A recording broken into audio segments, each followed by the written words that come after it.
emoción en toda esta canción.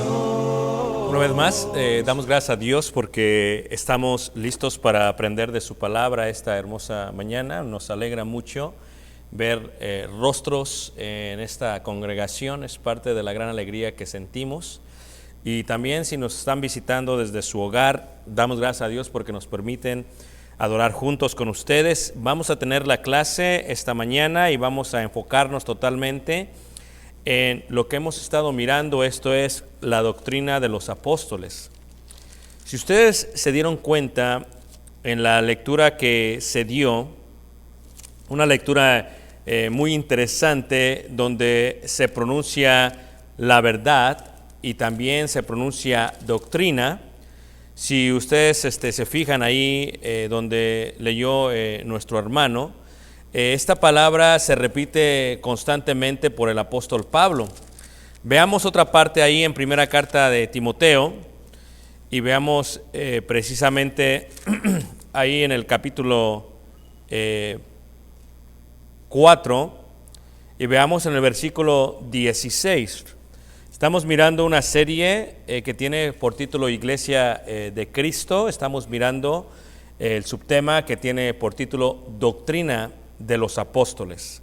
Dice ahí, primera de Timoteo 4, en el versículo 16, ten cuidado de ti mismo y de la doctrina.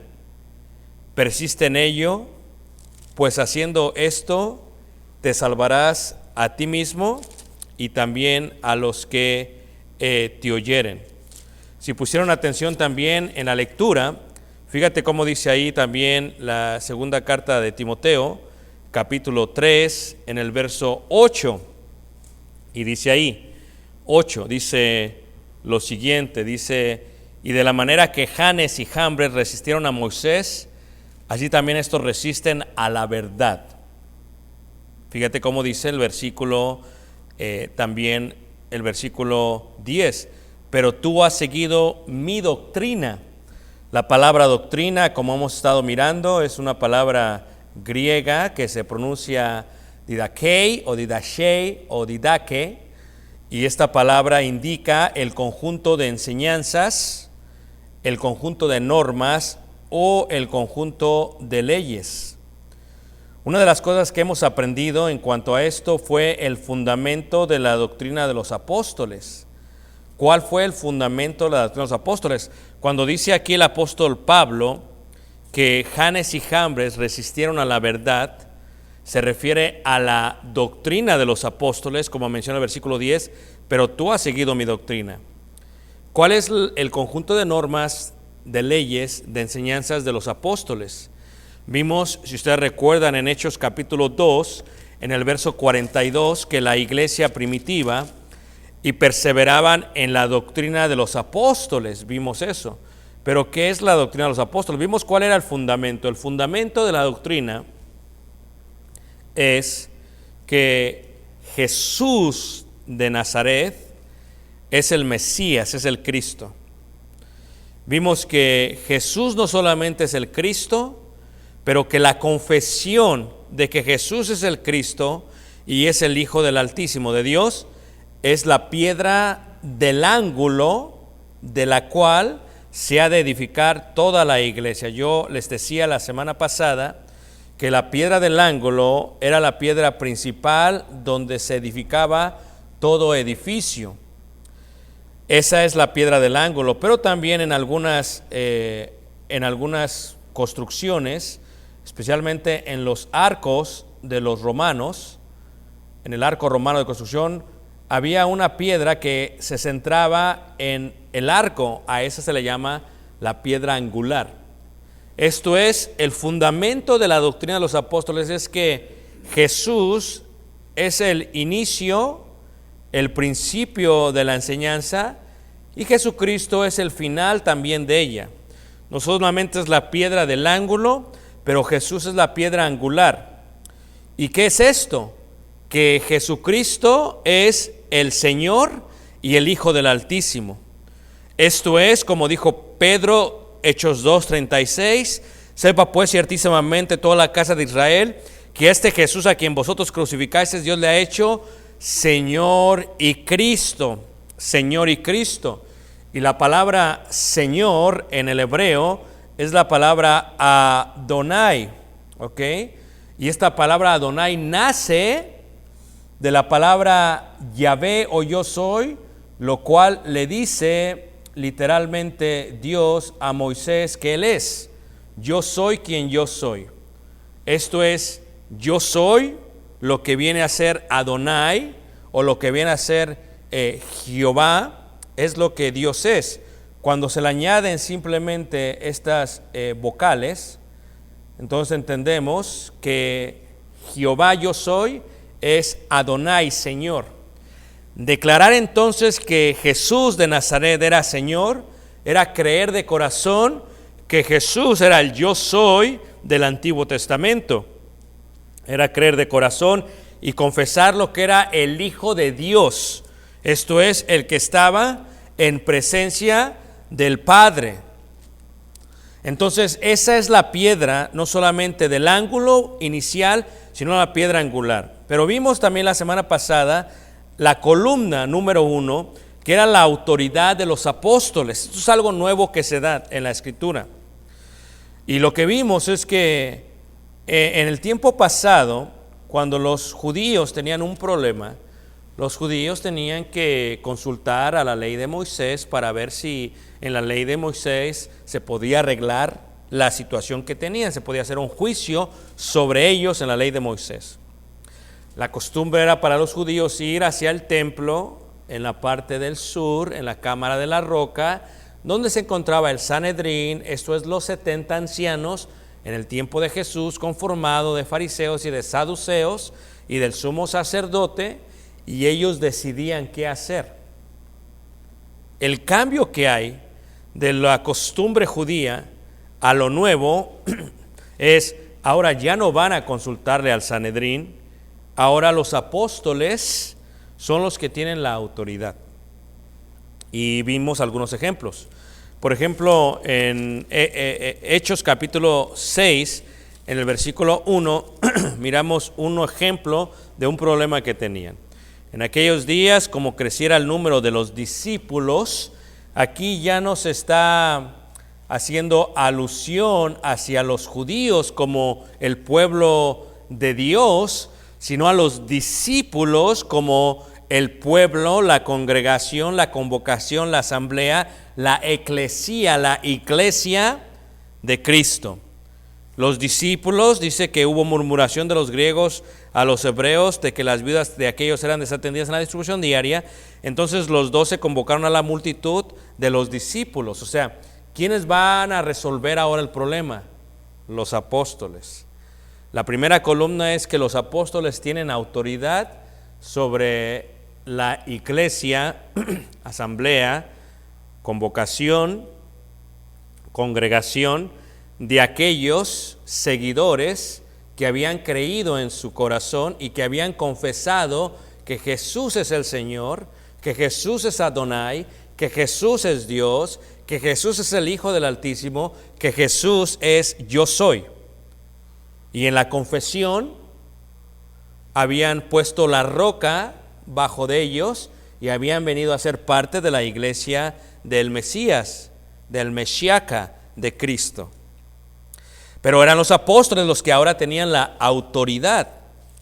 Si miramos también ahí en Hechos capítulo 15, en el versículo 6, después de algunos años, nos damos cuenta que ya no era el Sanedrín al cual se le iba a preguntar, que ahora eran los apóstoles. Y entonces la autoridad apostólica recibe una nueva idea en lo que es la iglesia del Señor.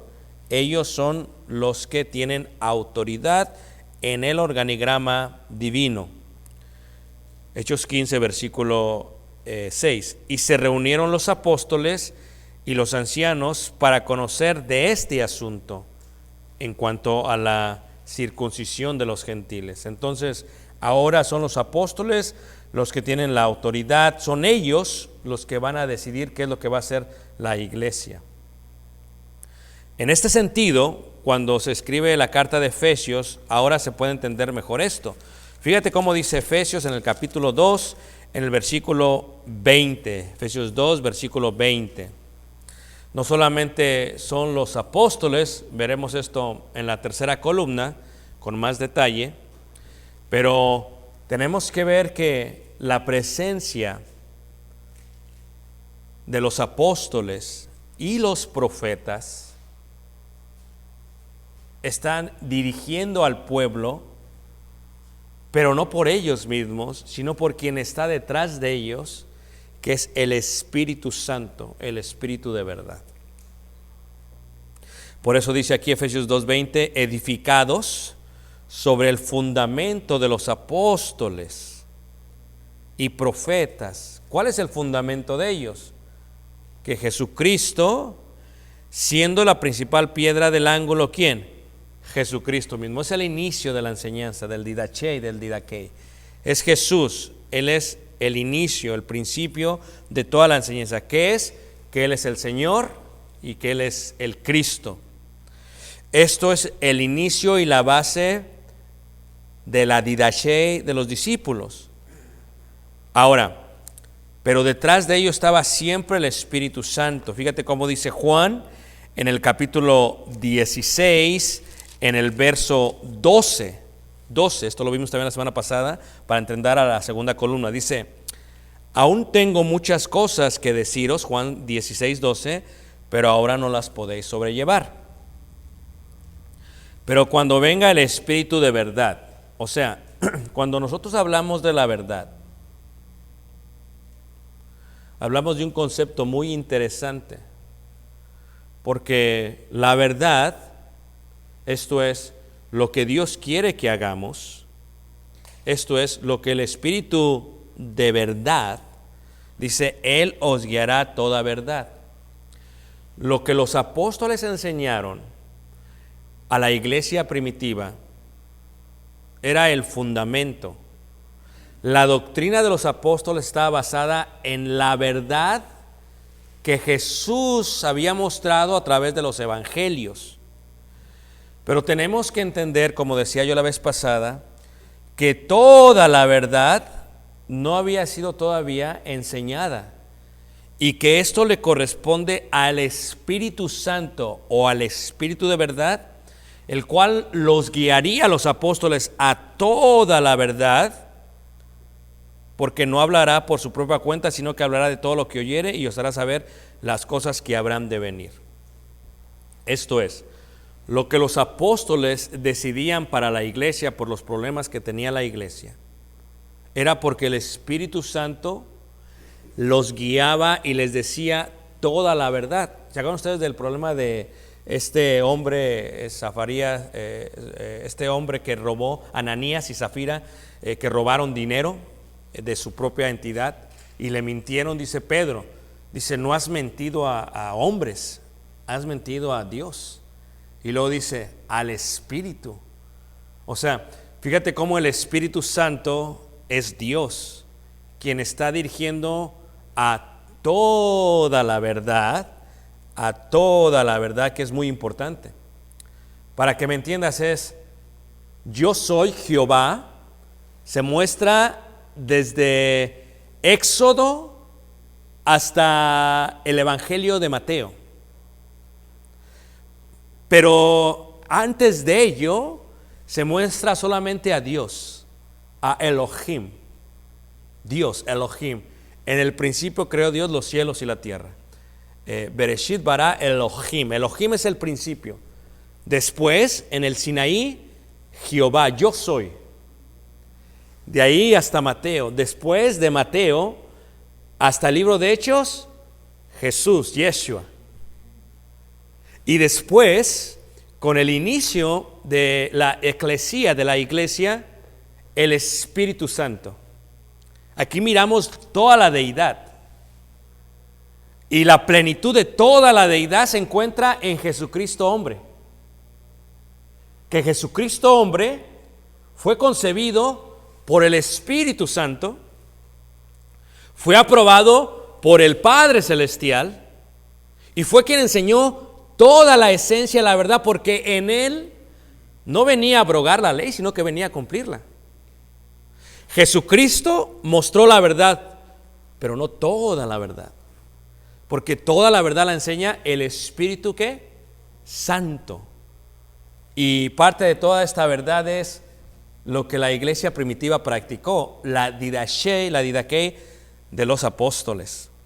Ahora, en este sentido, quien está detrás de los apóstoles, y veremos la semana que viene, y los profetas, es el Espíritu Santo que guía, el que dirige a toda la verdad. El Espíritu Santo se puede mirar a través de todo el libro de Hechos. Aquí pongo alguna referencia solamente.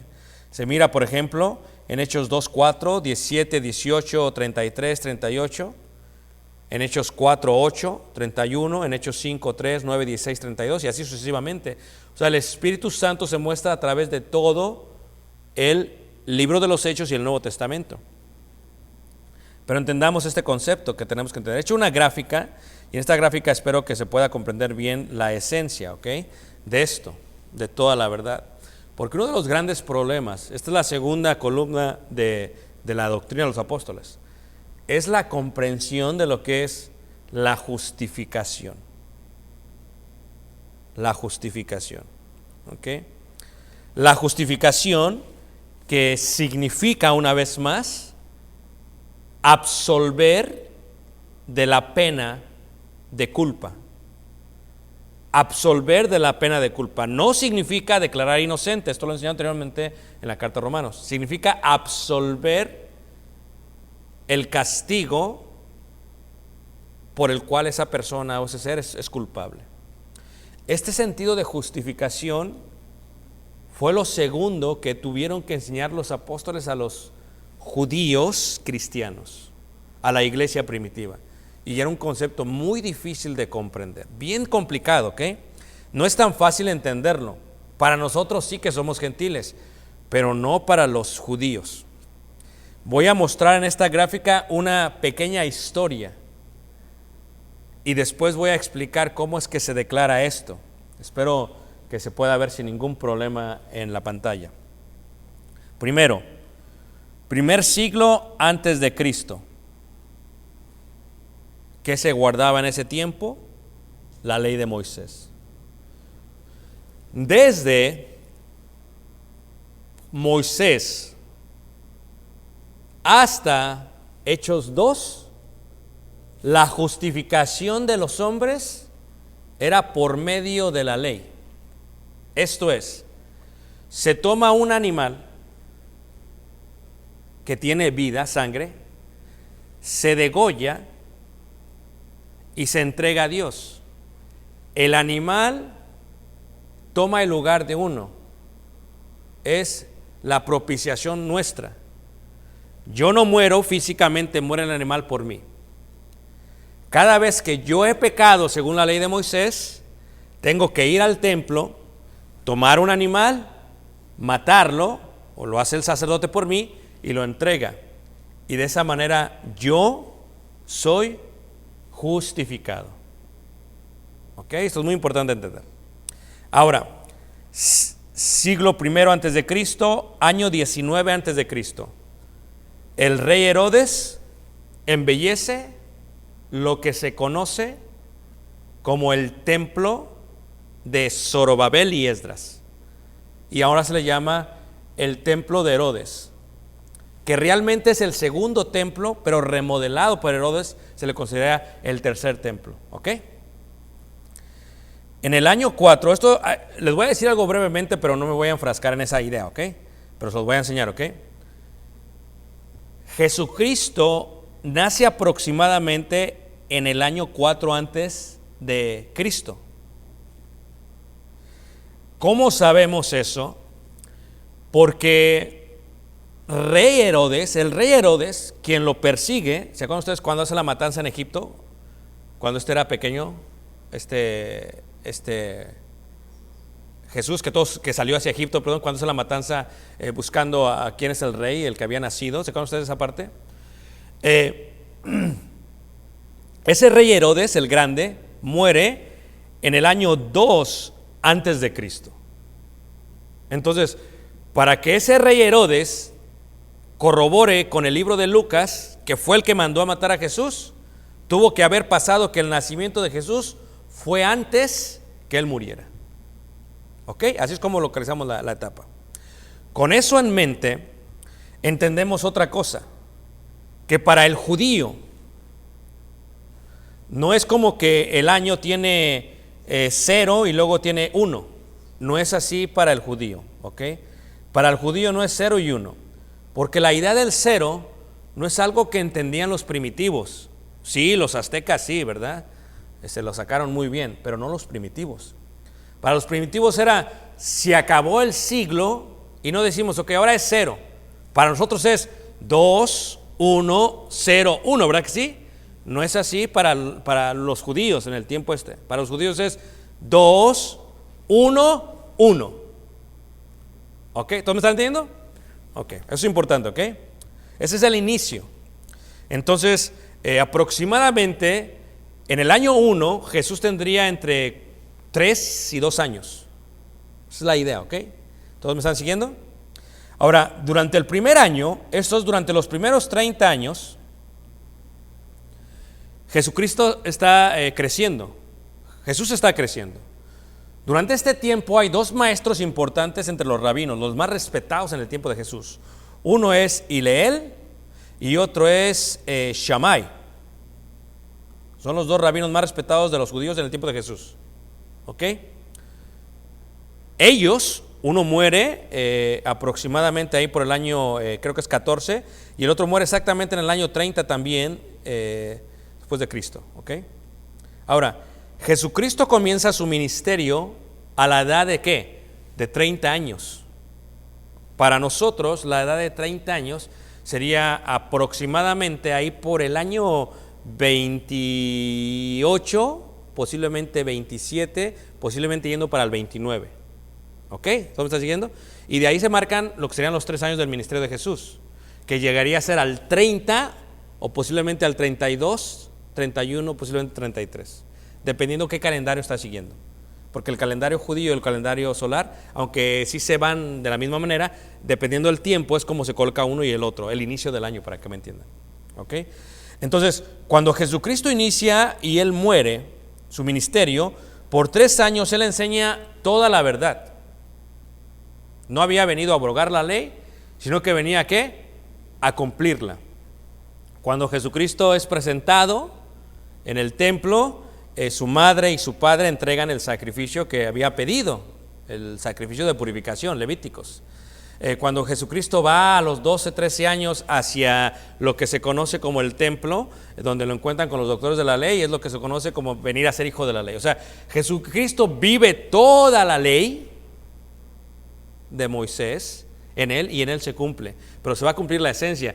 Y cuando Él empieza su ministerio, empieza a enseñar la esencia al espíritu de la ley.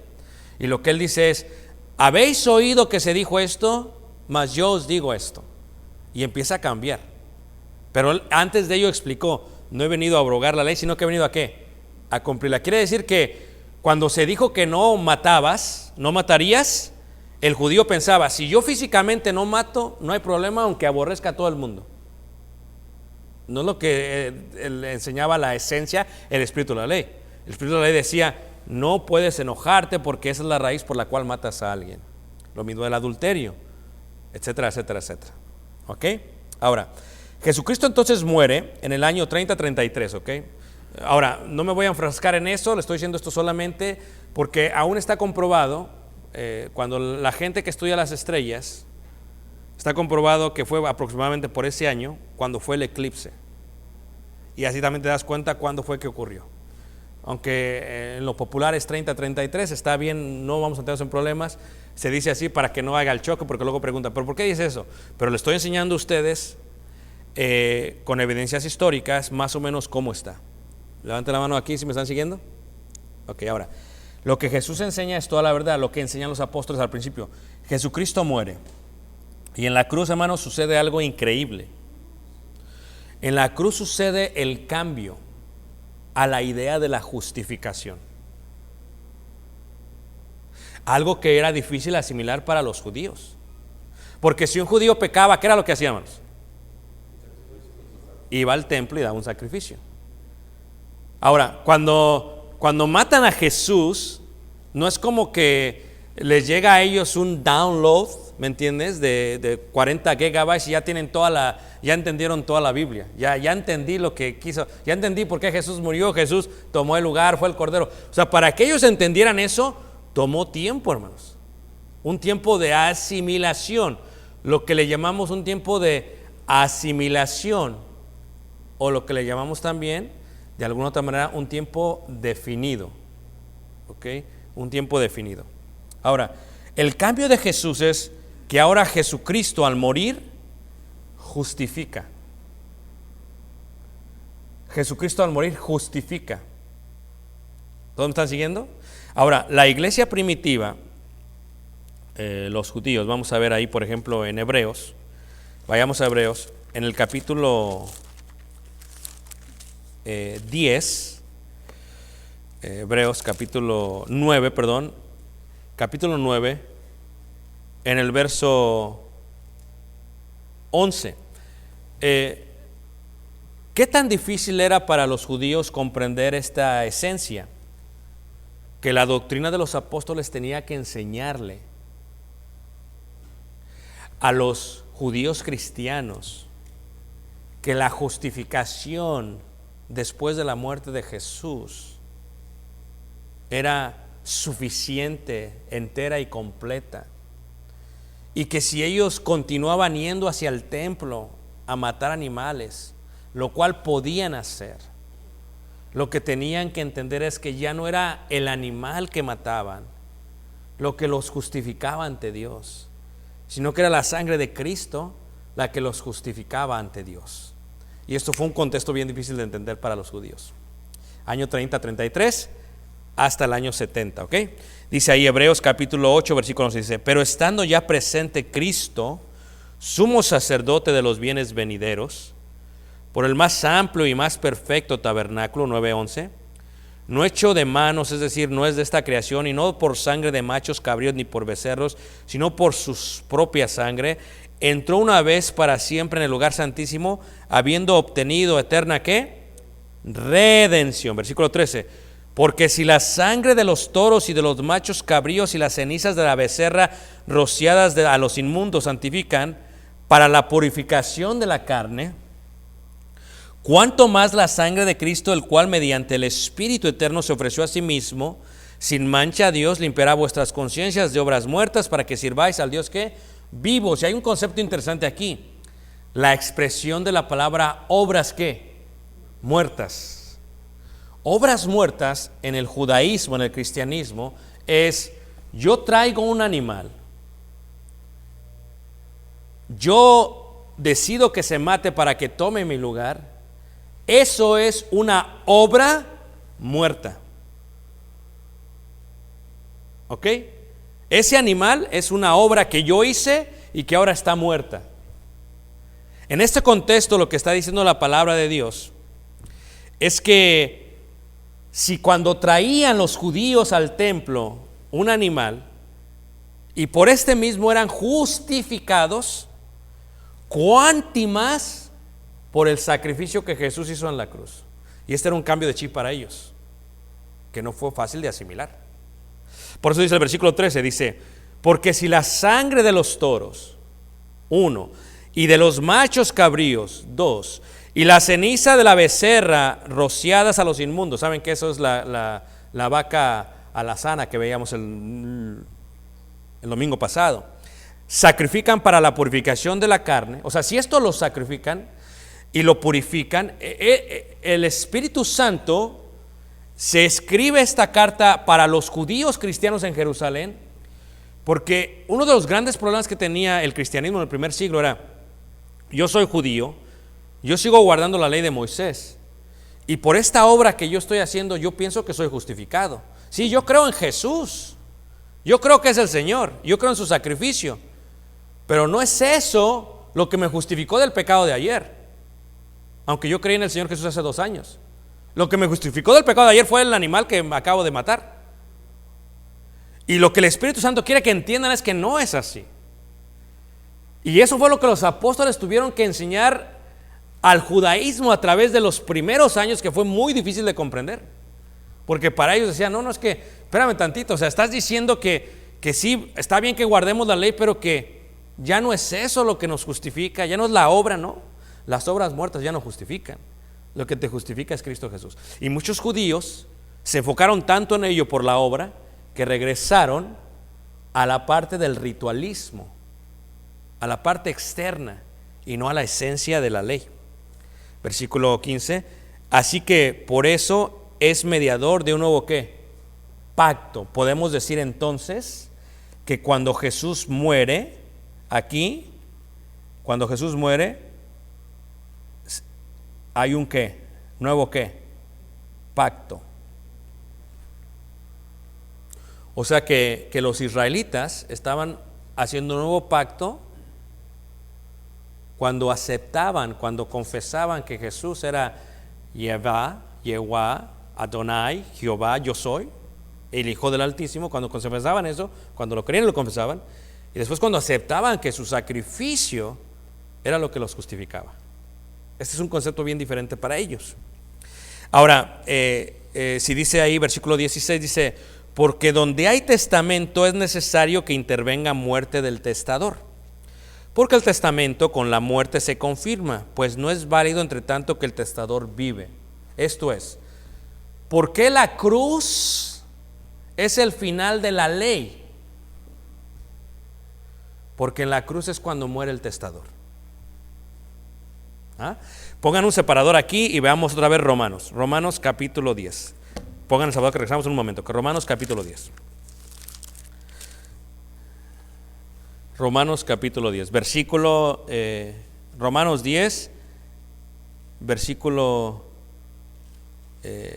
1 en adelante. Leeremos en el versículo 4. Porque el fin de la ley es ¿quién?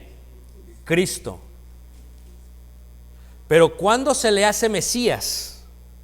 Aunque siempre fue Mesías. ¿Cuándo se le corona? Aunque siempre estaba coronado. ¿Cuándo se sienta? Aunque siempre estaba sentado en el trono, en la cruz. Y el fin de la ley es Yeshua, Jesús, el Nazareno, que vino a ser, es Cristo. Él es el fin de la ley. Regresamos ahí a Hebreos capítulo 10, en el versículo 17, 18, dice, de donde ni aún el primer pacto fue instituido sin sangre. Sí, porque todos los pactos tienen sangre. Ya lo hemos visto esto. Porque habiendo anunciado Moisés a todos los mandamientos de la ley, a todo el pueblo, tomó la sangre de los becerros, de los machos cabríos con agua, lana escarlata y hisopo, y roció el mismo libro y también todo el pueblo. Recuerden ustedes que esto es lo que purifica, catarsis, veíamos hace una semana, al pueblo. Es lo que purifica, lo que limpia.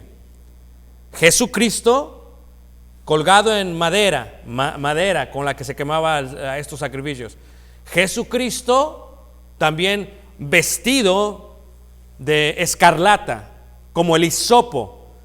Primero es del color morado y luego se hace en un color rojizo. Jesucristo, se burlaron de él y le dieron un ropaje, una ropa de color escarlata, burlando de él. ¿Eres el rey? Vístete como rey. Después esa ropa, ese vestido pasó de ser morado a rojo, la sangre. Jesucristo. Hisopo porque fue amargo. Hisopo porque fue duro. Y con esto dice, como en aquellos tiempos se rociaba, versículo 20, diciendo, esta es la sangre del pacto que Dios os ha mandado. Y además de esto roció también con la sangre el tabernáculo y todos los vasos del ministerio. Y casi todos purificados según la ley, con sangre y sin derramamiento de sangre no hay remisión. Entonces, en esta idea, cuando Jesucristo muere, Jesucristo inicia un nuevo pacto, un nuevo testamento, una nueva ley, aún también para con los mismos judíos que guardaban la ley de Moisés. No está mal que guarden la ley de Moisés, lo que está mal es que no vivan conforme al nuevo pacto. ¿Ok? ¿Todos me están siguiendo? Ahora, en este concepto, lo que tenemos que entender es que toda la verdad incluye esto que estoy explicando, que fue difícil para ellos entender. Ahora, desde el año 30-33, síganme aquí otra vez, desde el año 30 y 33, en la gráfica, muere Jesús aquí y van a pasar cerca de 40 años. 40 es número de qué? De prueba, 40 años. Y en el año 70 después de Cristo ocurre algo fatal para los judíos, algo traumático para ellos. ¿Ok? Fíjate cómo dice Hebreos capítulo 8, ahí mismo, en el verso 8, en el verso 7. O sea, el judío en Jerusalén, por 40 años, el judío cristiano, la iglesia primitiva en Jerusalén, la iglesia de Cristo en Jerusalén, siguió guardando la ley. Lo que pasó fue que el chip regresó al viejo hombre. Para ellos, lo que habían destruido lo estaban volviendo a edificar, como dice el apóstol Pablo. Porque si lo que destruí lo mismo vuelvo a edificar, me hago transgresor, claro. O sea, si Pablo regresa a la ley de Moisés y se olvida de Cristo, pues entonces transgresor otra vez. Se vuelve a regresar al tiempo de la ley de Moisés, donde todos eran transgresores y necesitaban por lo tanto sacrificio de animales. ¿Ok? Aquí en el capítulo 8 de Hebreos, 8 versículo 7 en adelante, dice algo importante. Del 1 al 6 declara lo que era el inicio del pacto con Moisés. Versículo 7 dice: porque si aquel primero hubiera sido sin defecto, ciertamente no se hubiera procurado lugar ¿para qué? Para el segundo. Por eso tu Biblia está separada entre el Antiguo y el Nuevo Testamento. Aunque realmente debería de estar separada en cuanto a testamentos, sí, pero en cuanto a pactos no. Porque realmente en cuanto a pactos, tenemos el pacto que hace con Noé, tenemos el pacto que hace con Moisés, tenemos el pacto que hace con David, o sea, diferente.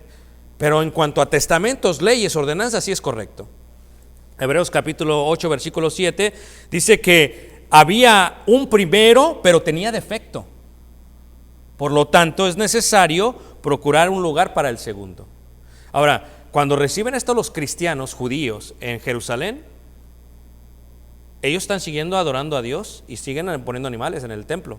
Versículo 8, porque reprendiéndoles dice: he aquí vienen días, dice el Señor, en que estableceré con la casa de Israel y la casa de Judá un nuevo pacto. No como el pacto que hice con sus padres el día que los tomé de la mano para sacarlos de la tierra de Egipto, porque ellos no permanecieron en mi pacto y yo me desentendí de ellos, dice el Señor. Por lo cual este es el pacto que haré con la casa de Israel. Después de aquellos días, dice el Señor, pondré mis leyes en la mente de ellos y sobre su corazón las escribiré, y seré a ellos por Dios y ellos me serán a mí por pueblo. Y ninguno enseñará a su prójimo ni ninguno a su hermano diciendo: conoce al Señor, porque todos me conocerán, desde el menor hasta el mayor de ellos, porque seré propicio de sus injusticias y nunca más me acordaré de sus pecados y sus iniquidades. Que fue lo que hizo Jesús. Dios entre nosotros, Emmanuel. ¿Qué fue lo que hizo Jesús? Le enseñó Jesús la ley hasta los que estaban en el Sanedrín, a los doctores de la ley, como hasta los más humildes, la gente que no sabía nada, desde el más pequeño hasta el más grande. Y después, en el día del Pentecostés, puso en su corazón, en su corazón, la ley, el Espíritu Santo morando en ellos, el cual los dirigiría a toda ¿qué? La verdad. Ya no será necesario que digas: ven, enséñame. Ya aquellos que son profetas pueden dirigirnos con la dirección del Espíritu Santo. En el tiempo de la iglesia primitiva. Versículo 13. Al decir nuevo pacto, ha dado por viejo al primero. O sea que este tiempo que estamos viendo nosotros aquí, hermanos, desde la cruz de Cristo hasta la destrucción del templo, es un tiempo de transición. Para el judío cristiano, no para el cristiano gentil. Porque cuando nosotros venimos a la iglesia, pues ni sabemos qué onda en cuanto a la ley de Moisés. Se requieren unos 10 años y luego unos 4, 5, 8 seminarios y apenas decimos: ok, ahora entiendo por qué pasó esto. Y mucha gente se muere sin entenderlo, los gentiles. Pero para el judío, que era parte de su vida, parte de su esencia, era el cambio de chip. Ya no estoy siendo justificado por los animales que presento en el templo, ahora soy justificado por Cristo que murió por mí en la cruz. Yo creo que Él es el Señor. Pero después viene la otra parte, creer que lo que Él hizo me limpia de todo pecado, aún después de haber sido bautizado.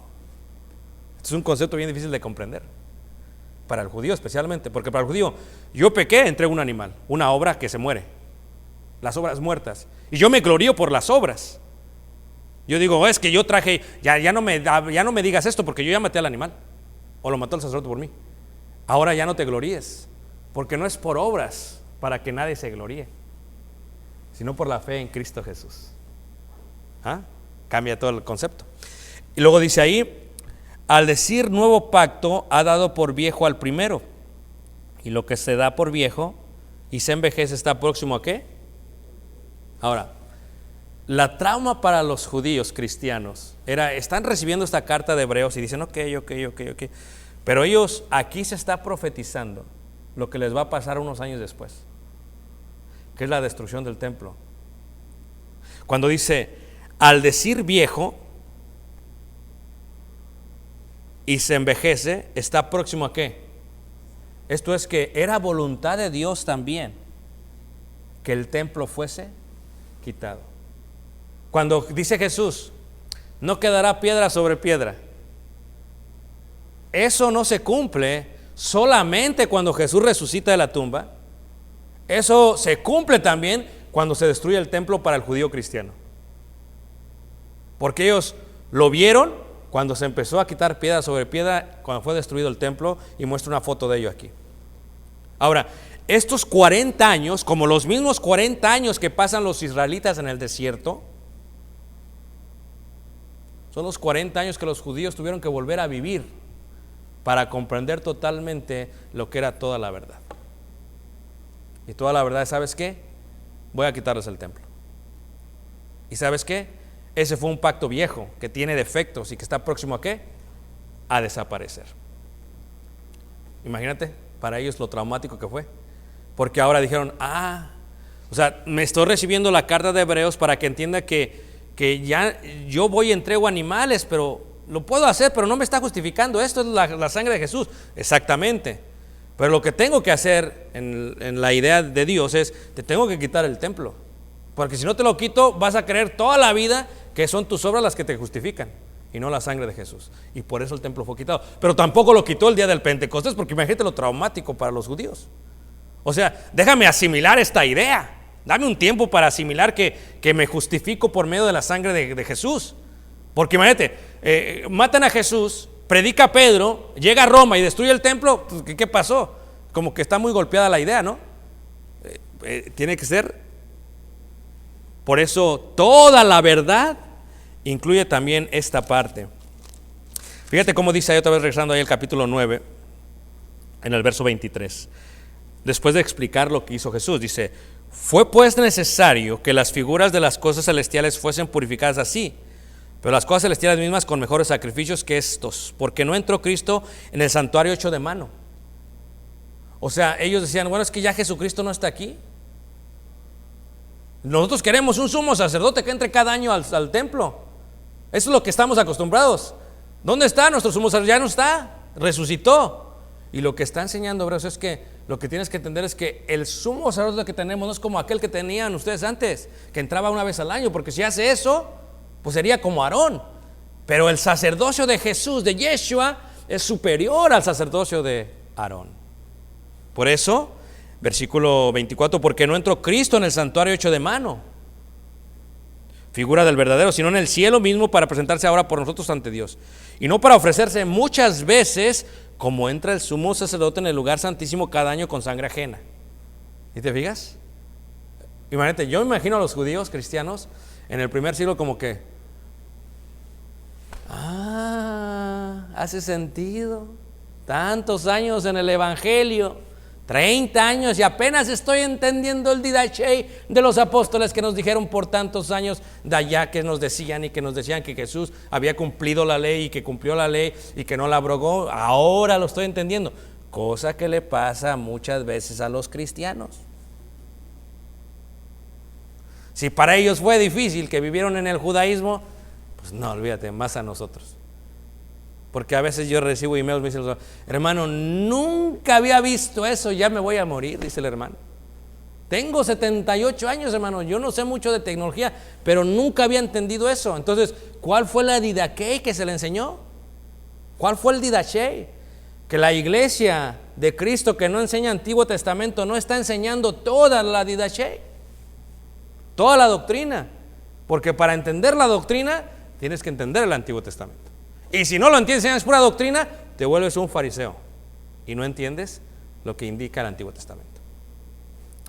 Y luego dice ahí en el versículo 26, de otra manera le hubiera sido necesario padecer muchas veces desde el principio del mundo, pero ahora en la consumación de los siglos se presentó una vez para siempre. Una vez para siempre. ¿Cuándo? Casi 40 años antes, hermanos. Una vez para siempre, dice, por el sacrificio de sí mismo para quitar de en medio, ¿qué? El pecado. Y entonces ya viene la idea de la justificación. Y dice versículo 27, y de la manera que está establecido para los hombres que mueran una sola vez, y después de esto, ¿qué? El juicio. Si nosotros estamos, si yo fuese un judío cristiano y estoy recibiendo esto, lo que debo de entender es que en el día final no fueron todas las obras muertas las que me justificaron, sino que lo que me justificó fue la sangre de ¿quién? De Cristo. La pregunta es ¿por qué? Pongan un separador ahí, vayamos a Romanos, un separador ahí y vayamos a Romanos. Fíjate cómo dice Romanos, capítulo 3, versículo 21. Dice así, Romanos 3, versículo 21. Dice así, pero ahora, aparte de la ley, se ha manifestado la justicia de Dios, testificada por la ley, ¿por los qué? Pablo dice, ¿es que acaso no pusieron atención a la ley de Moisés? ¿Acaso no oyeron lo que dijeron los profetas? Ellos testificaron lo que estamos hablando el día de hoy, la didaquei, el didaque, la doctrina de los apóstoles. Y dice, la justicia de Dios por medio de la fe en Jesucristo. Esto es que la columna número 2 en la doctrina de los apóstoles es la justificación nuestra después de que Jesús muere, viene por Jesús. No por lo que yo haga, sino por lo que Jesús hizo.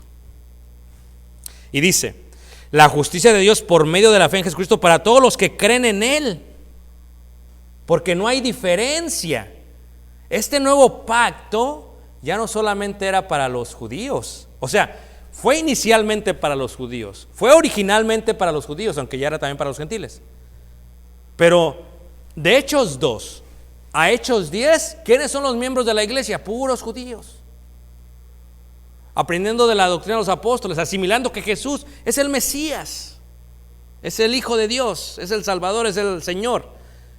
Y luego viene Hechos 10, la visión de Pedro, los animales impuros, Cornelio, el Espíritu Santo lo aprueba, hablan en lenguas, lo bautiza, y entonces quedan todos como wow, o sea, esto también es toda la verdad, que no solamente el pacto es con nosotros, sino con todo el mundo. Ahora se entiende por qué dicen que en Abraham serían benditas todas las familias de la tierra. Y este concepto no se podía comprender, tuvo que irse desarrollando. Pero no les voy a quitar el templo luego, me voy a esperar, ya que se asimile, se lo quito, porque si no se los quito, hasta el día de hoy hubiera miembros de la iglesia de Cristo sacrificando animales, diciendo, no, es que yo me justifico por lo que hago. Como hay miembros de la iglesia de Cristo que dicen, yo me justifico porque me reúno.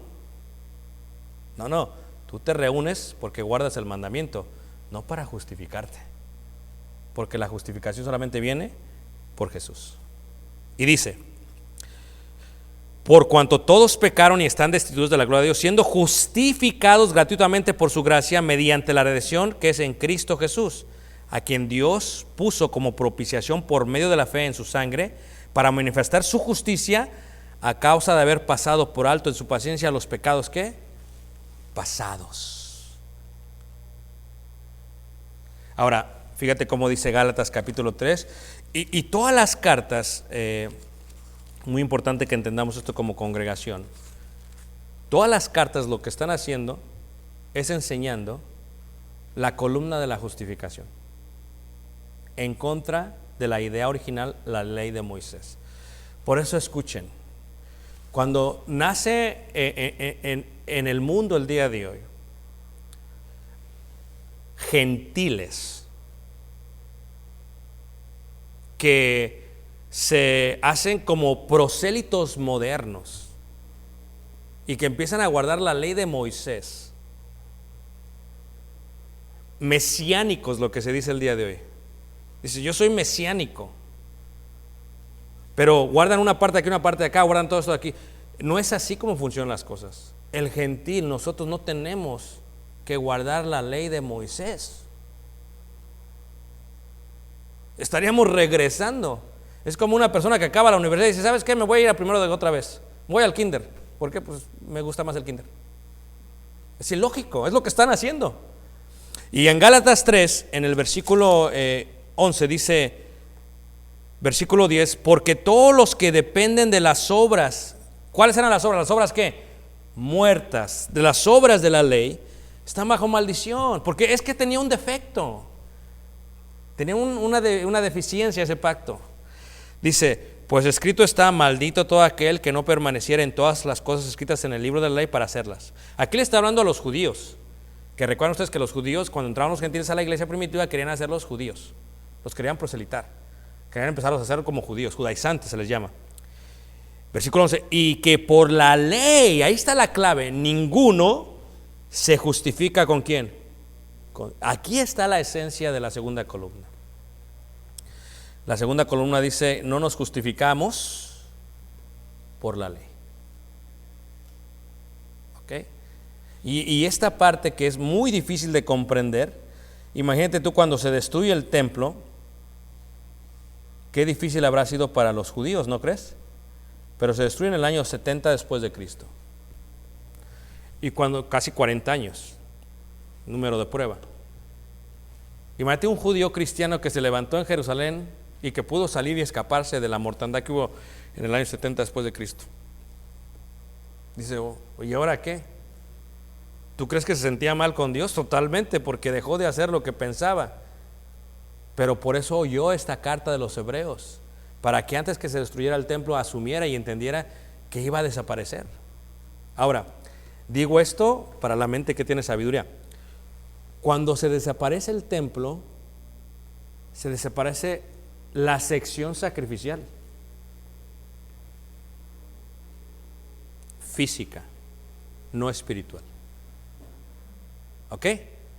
¿Y qué también desaparece? Con ello desaparece también la sección ceremonial, que muchas de ellas requerían ir al templo y ofrecer sacrificios, porque el ceremonial y el sacrificial están muy unidas.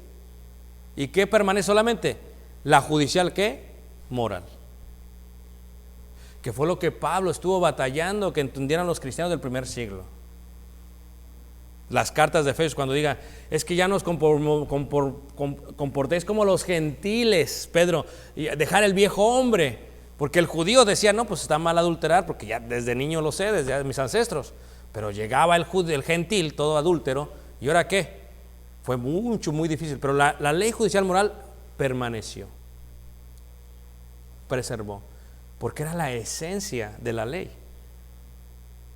Porque por eso le decían a Pablo, debatían con él, decían, bueno, Pablo, no estamos guardando la ley. ¿Cómo que ya no guardamos la ley? Dice Pablo, no, sí estamos guardando la ley, pero la esencia de la ley. ¿Por qué? Porque, ¿qué dice la ley? No matarás. ¿Qué dice la ley? No robarás. ¿Qué dice? Amarás a tu prójimo. ¿No dice eso? Y amarás a tu prójimo, que es nuestra ley en el nuevo pacto, es lo mismo que la ley de Moisés.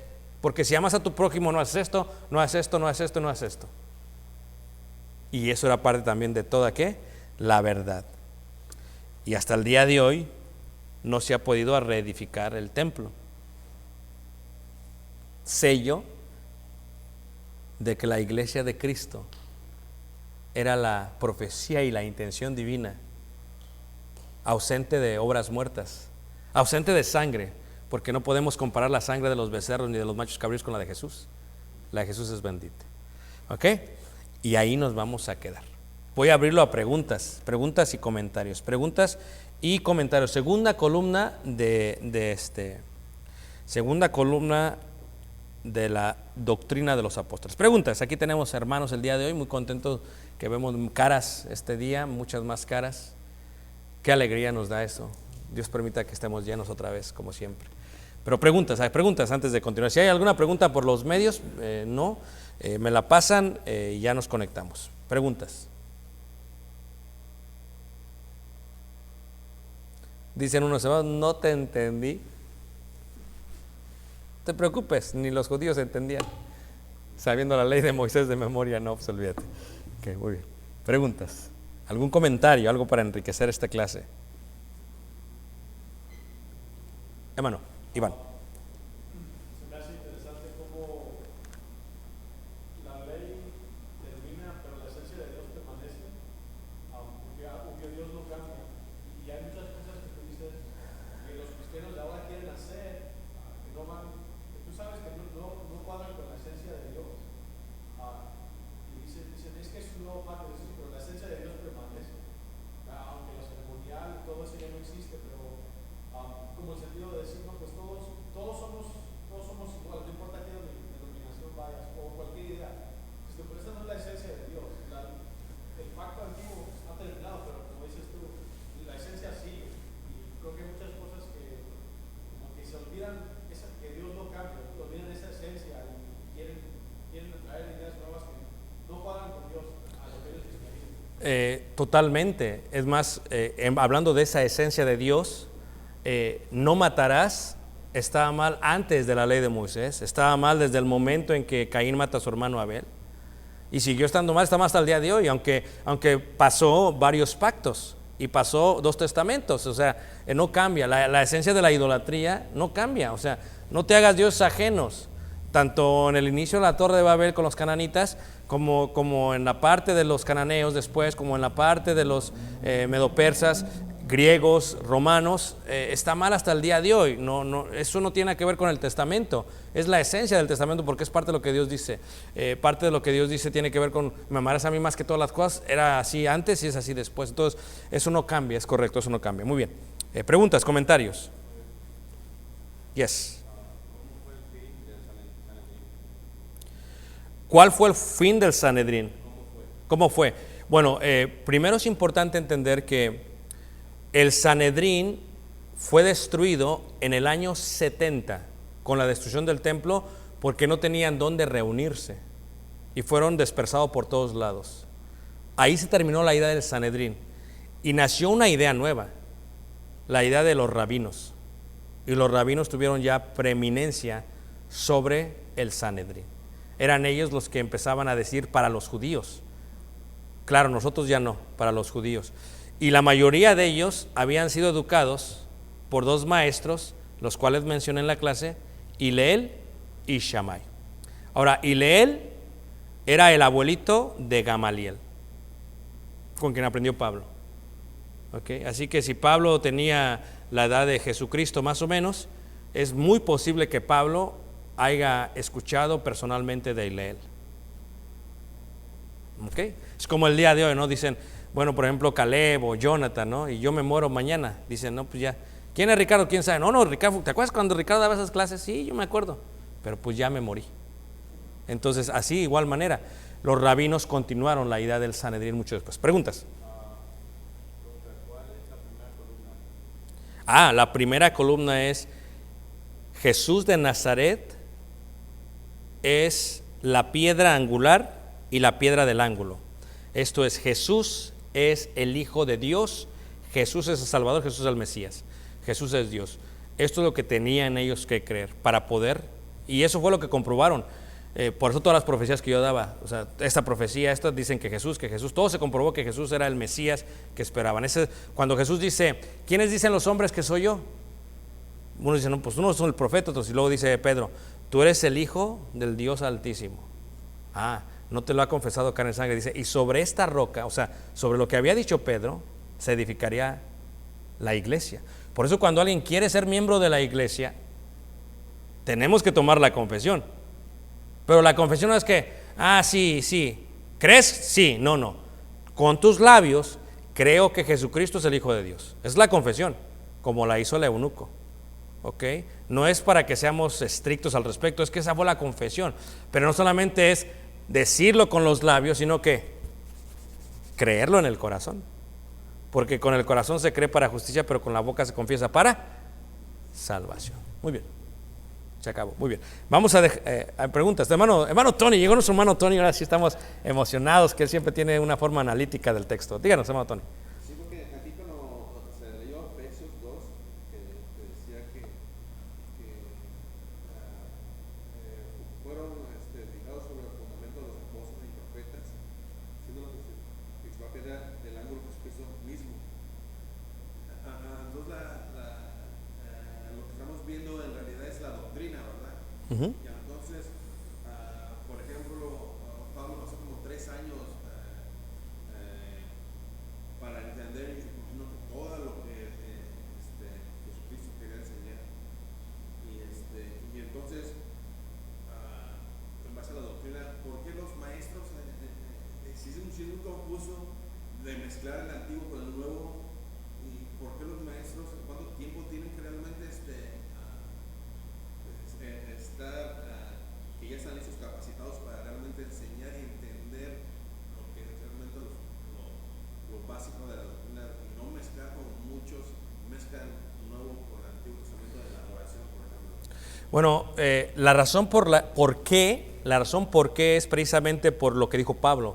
Nadie puede quitar el fundamento, pero cada uno mire cómo sobreedifica. El problema que existe el día de hoy es que mucha gente sabe mucha Biblia, pero no entiende bien los panoramas bíblicos y los tiempos determinados y esta parte de la cual estamos mencionando.